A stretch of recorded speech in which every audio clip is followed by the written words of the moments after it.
Hello, I am Eddie. I'm Natalie. I'm Amir.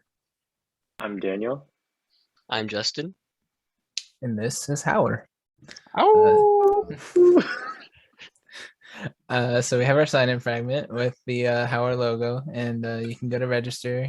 Nothing too crazy. Just we put our password requirements down here, and then you can also click this to say sign in.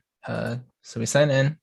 We're sent to our homepage. Everything here updates dynamically. Your name updates to whatever you registered with. This is the current weather for Tacoma. All the time and date updates dynamically. This is your current temperature and your high and low for the day. These are all your contacts that you have currently, and you also have your messages here. And if you click on this, it'll bring you directly to the messages, but we'll demonstrate that in a moment. If you go to settings, you can switch between light mode and dark mode, and I'll show briefly what dark mode looks like. And we'll switch back to light mode. And I'll hand it off to Justin. All right, now we have the messages page. You have a standard recycled view where you can just click on a chat or a chat room and it'll send you to that room. In here, I have just me and Eddie as his account right here. I could say, hello, Eddie. I'll send a message to him and he should get it and send a response back. Ayo. Then in this chat room, I can also add friends to this chat. I'm gonna add Amir to the chat. We could say, hello, Amir. And then Amir should see it and send a message back soon, whenever he can. But we could also create any chat. So say if I want to create a chat with me and Howlr guest too, we can click this.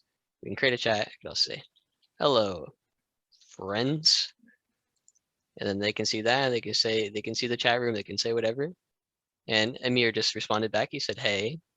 And now we can go to the friends page. I'll give that to Natalie. So on the fan page, we can message other people or delete the friend. So we also can check the friend request. We can accept them or deny. Or we can search an existing friend.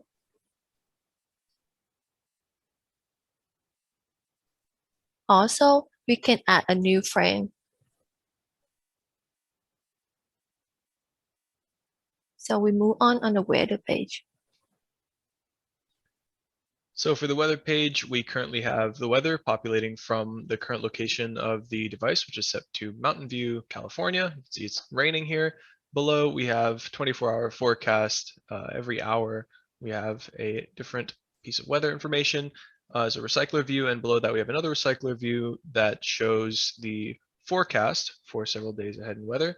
We can go ahead and search by zip code here as well to get locations for weather. We can say, for example, 98516, which is Olympia, Washington. We'll go ahead and hit the search button here, and we will see that it shows weather for Olympia, Washington here. Another way we can find location is by going to the map section here, and we can go ahead and zoom out and click on any location, for example, Idaho, and we can click on search, and it will tell us the weather in Cary, Idaho, which looks like it's snowing. Very nice.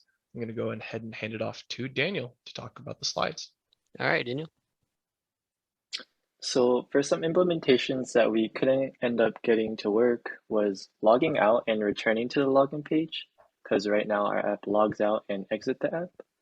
And we have some minor color theme issues from changing from light mode to dark mode.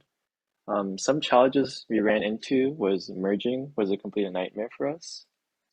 And implementations that we thought would be simple changes or fixes weren't, and they took longer than we expected. Next slide. And so our group learned a lot over this quarter on this project. A lot of us were mostly unfamiliar with like the technologies. And so we all each got a lot of experience working with JavaScript and backend and app development. And something we could have done better in the future is having more descriptive GitHub branch names and less branches overall. Thank you.